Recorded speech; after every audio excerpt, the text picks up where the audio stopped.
Ayan, open. Let's talk about books. Book. Mahilig ba kayo magbasa ng libro? Ako hindi. Less than 5 na libro pa lang yata yung nababasa ko for my entire life. At hanga ako dun sa mga tao na sobrang mahilig magbasa ng libro.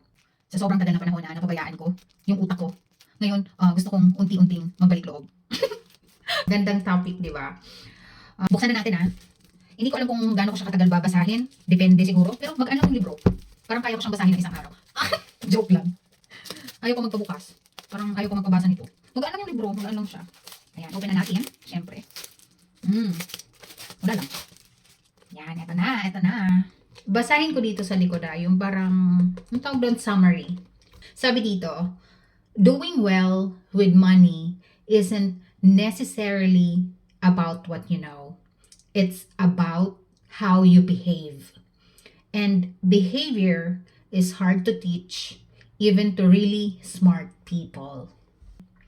Minsan magtataka ka na konti yung sinusweldo mo, maliit yung sinusweldo mo, nagkakasya.